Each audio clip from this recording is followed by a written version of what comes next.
Oke, assalamualaikum warahmatullahi wabarakatuh. Perkenalkan, nama saya Muhammad Ridha Bafagi, biasa disapa Darba Fagi. Malam ini saya bersama saudara Noval, Oke, salah satu magister Universitas Muhammadiyah Jakarta, magister hukum. Malam ini kita membahas terkait persoalan MK-MK, putusan MK-MK yang dijatuhkan pada Ketua MK pertama terkait putusan baca pres, sehingga kita untuk mengetahui lebih detail persoalan tersebut, maka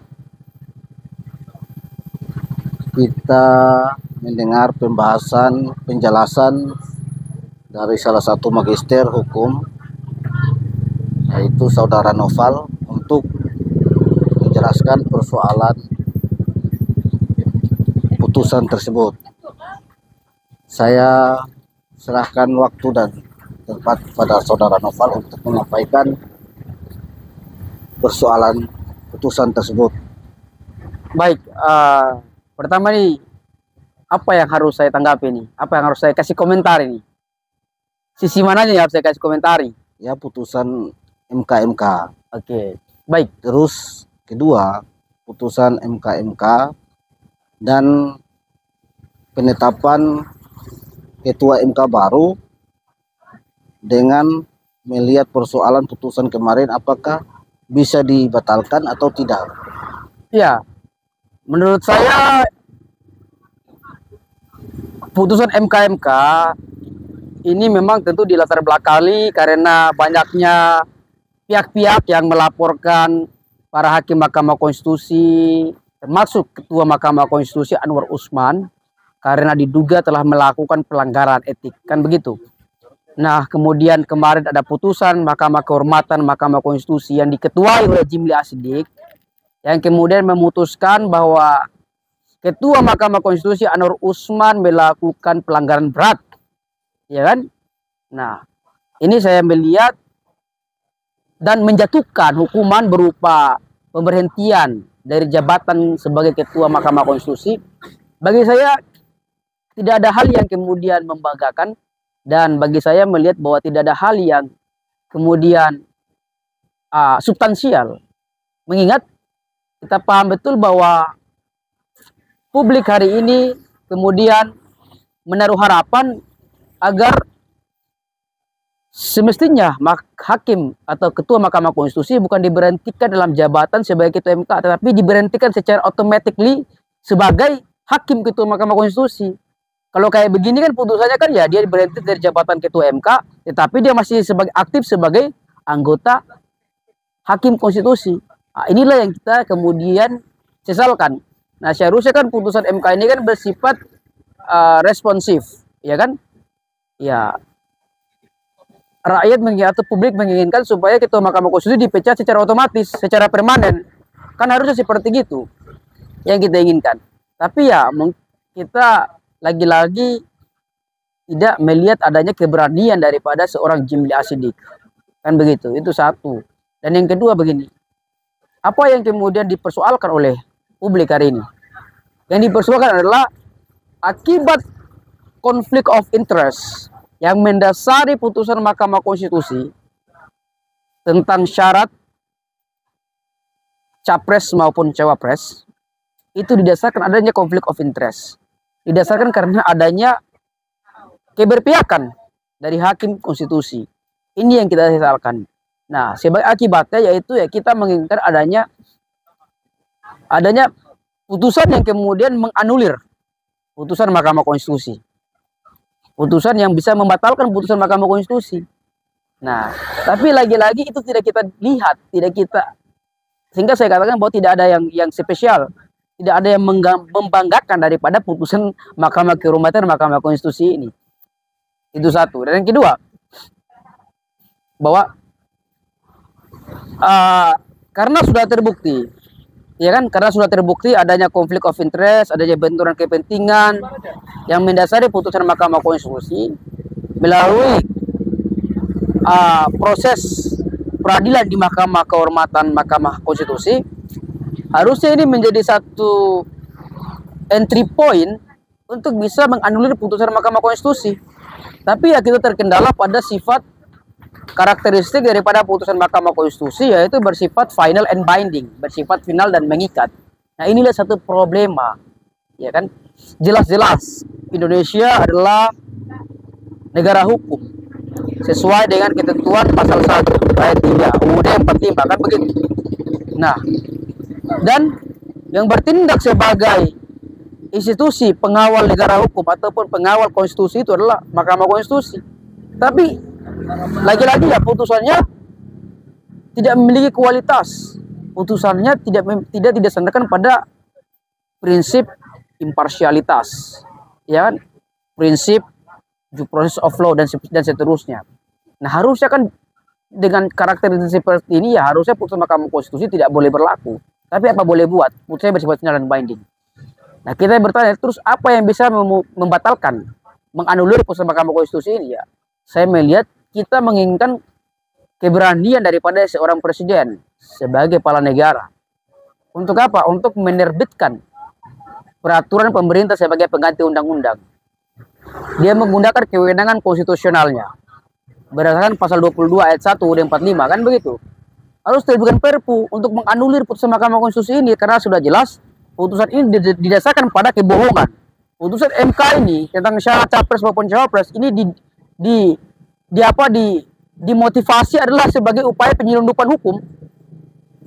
Ini kan secara tidak langsung ini adalah ini menjadi suatu hal yang sangat mendesak agar pemerintah atau presiden ya kan mengatasi persoalan ini dengan cara menerbitkan perpu. Hanya itu.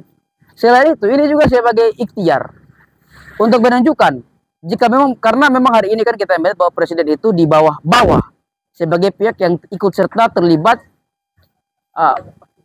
untuk memuluskan putusan Mahkamah Konstitusi ini agar anaknya bisa melenggang maju menjadi cawapres, ya kan? Ini kan tidak baik. Ini kan menjatuhkan harkat dan martabat bagi seorang jabatan presiden.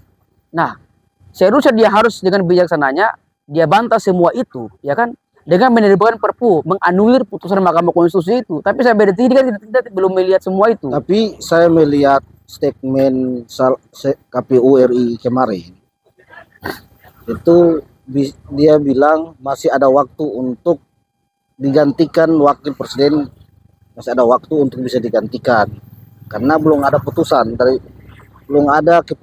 dari KPU untuk menetapkan nomor urut, masih ada waktu untuk bisa gantikan. Jikalau ketua MK yang baru ini, apakah dia bisa membatalkan putusan ketua MK yang lama? Oh, tidak bisa memang. Kalau ketua yang baru itu tidak bisa kemudian membatalkan ini, kecuali mungkin saja misalnya ada pengujian ulang, ya kan? Ada pengujian ulang terhadap perkara yang kemarin diputuskan. Tapi nampaknya kemungkinan itu sangatlah kecil, kan begitu. Nah, karena yang mengingat memang putusan MK itu bersifat final dan mengikat. Dan saya rasa ya putusan MK yang kemarin itu kan menimbulkan kegaduhan, menimbulkan berbagai macam hal-hal yang tidak diinginkan, ya kan? Seperti saya melihat bahwa institusi peradilan seperti Mahkamah Konstitusi dijadikan sebagai tempat untuk memuluskan sebuah upaya penyelundupan hukum, dan publik kehilangan trust terhadap institusi Mahkamah Konstitusi, ya kan? Dan marwah kelembagaan seorang presiden itu kemudian dipertaruhkan karena pihak-pihak semua menuduh bahwa presiden terlibat dalamnya, kan begitu. Nah, seharusnya kalau misalnya presiden berani, dia bantah semua itu bahwa saya tidak terlibat. Nah, bagaimana cara dia membantah dan mengatakan dia tidak terlibat dalam skandal itu? Yaitu dengan menerbitkan perpu membatalkan putusan Mahkamah Konstitusi yang meloloskan anaknya maju sebagai calon wakil presiden. Logikanya harusnya ke sana. Dan lagi-lagi saya mau katakan ya yang namanya perpu itu adalah subjective right, adalah hak subjektif dari seorang presiden, ya kan? Harusnya itu kemudian presiden berani dengan sikap bijaksananya umumkan kepada publik bahwa saya tidak ada dalam peristiwa itu, tidak terlibat, tidak ada manuver dari seorang presiden. Apakah saudara melihat putusan mantan MK kemarin, apakah dia sudah berdasarkan undang-undang dan peraturan yang berlaku? Putusan MK atau putusan Mahkamah Konstitusi? Mahkamah Konstitusi kemarin. Oke. Yang kemarin mantan. Oke. Baik, saya melihat bahwa semua kalangan akademisi, orang yang belajar hukum paham betul bahwa kewenangan Mahkamah Konstitusi sesuai dengan ketentuan pasal 24C UUD 45 yaitu adalah hanya menguji konstitusionalitas sebuah peraturan perundang-undangan terhadap undang-undang dasar. Hanya itu, sebatas itu. Kalau ada yang bertentangan maka dibatalkan, dinyatakan inkonstitusional. Dalam kapasitas itu, Mahkamah Konstitusi itu adalah sebagai negatif legislator, institusi yang bertindak sebagai institusi yang membatalkan undang-undang, membatalkan norma, bukan sebagai institusi yang membentuk norma baru. Nah, kewenangan membentuk norma baru itu mutlak adalah kewenangan daripada pembentuk undang-undang, yaitu parlemen, DPR. Nah, tapi itu disabotase oleh Mahkamah Konstitusi. Nah, itulah tidak tepatnya. Jadi secara teoritis maupun dalam doktrin konstitusi kita, putusan Mahkamah Konstitusi tentang syarat capres-cawapres itu tidak dibenarkan. Itu sama sekali. Tidak ada pertimbangan hukum, yang ada cuma pertimbangan politis. Kan begitu. Jadi tidak sesuai. Jadi itu secara tidak langsung Mahkamah Konstitusi mensabotase, memenggal leher daripada Dewan Perwakilan Rakyat sebagai pembentuk undang-undang. Iya, karena dia ambil kewenangan DPR. Jadi secara tidak langsungnya DPR dipotong lehernya, Pak. Nah, saya mau katakan seperti itu. Nah, itulah yang menjadi titik klimaks. Jadi persoalan kita fenomena semacam ini tentu semakin menguatkan publik, terutama para justice seekers, para pencari keadilan, bahwa dengan fenomena yang semacam ini, maka ini menunjukkan bahwa sangat sulit bagi kita untuk dapat mendapatkan keadilan, mempercayai institusi peradilan kita sebagai tempat di mana kita bisa memperoleh keadilan, memperoleh justice. Kalau misalnya pengadilan sudah tidak lagi membuat putusan berdasarkan pertimbangan hukum, tetapi mengedepankan yang namanya kepentingan politis. Bahkan pengadilan ikut terlibat dalam skandal konflik of interest. Ini bahaya. Tidak hanya bahaya bagi demokrasi, tapi bahaya bagi rakyat yang menginginkan adanya keadilan. Kalau gitu sampai detik ini itu sama halnya membuat masyarakat ketakutan dalam arti untuk menegakkan suatu keadilan. Ya, maksudnya membuat masyarakat dalam mempercayai hukum-hukum yang berlaku di Indonesia. Ya, fenomena semacam ini ya secara mutandis yang membuat kita tidak akan pernah percaya.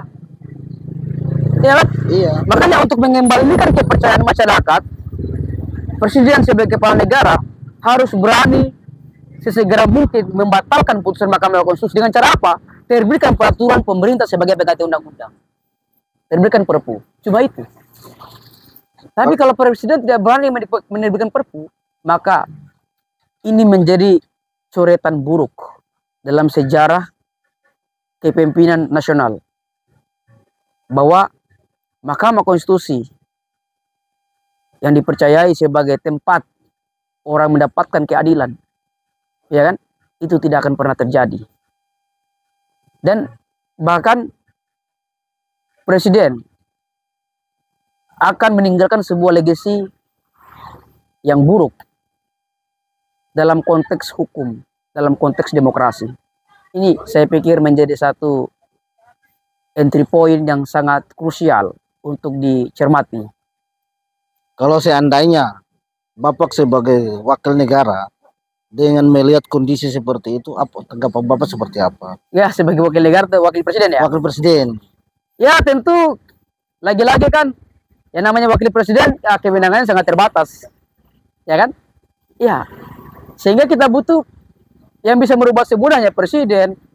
Karena kalau kita bicara konteks Perpu itu kan kewenangan presiden bukan wakil presiden.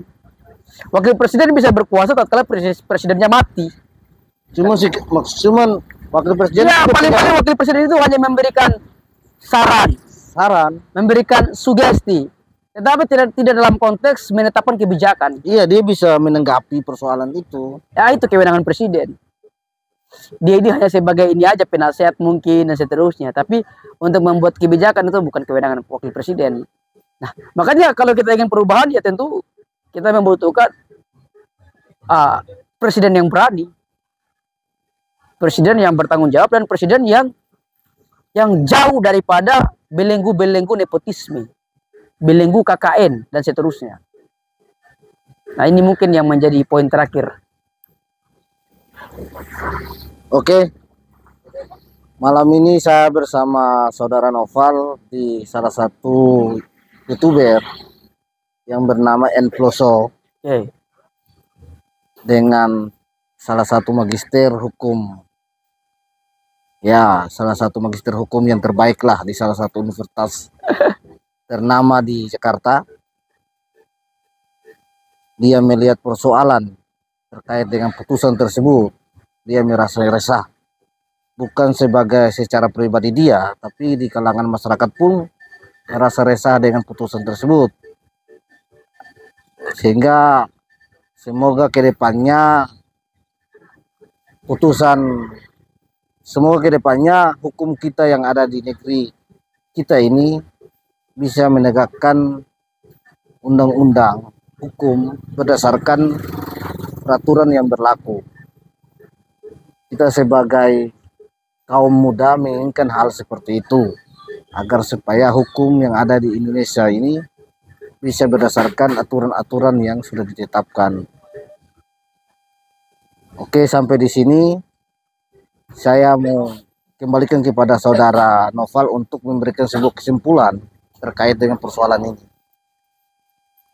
Sebagai closing statement, saya mau katakan bahwa skandal putusan Mahkamah Konstitusi yang diharapkan oleh publik adalah pembatalan terhadap putusan Mahkamah Konstitusi tentang syarat capres maupun cawapres. Itu yang dibutuhkan publik. Nah, saya berpendapat bahwa untuk dapat merubah putusan Mahkamah Konstitusi atau membatalkan putusan Mahkamah Konstitusi yang penuh dengan konflik of interest cuma satu, yaitu dengan kebijaksanaan seorang Joko Widodo, seorang presiden, untuk menerbitkan perpu, peraturan pemerintah sebagai pengganti undang-undang. Dan hal ini juga adalah untuk membuktikan bahwa dirinya tidak terlibat dalam skandal konflik of interest yang terjadi di Mahkamah Konstitusi. Itu aja. Oke, kita tutup dengan mengucapkan Alhamdulillahirrabbilalamin. Wassalamualaikum warahmatullahi wabarakatuh.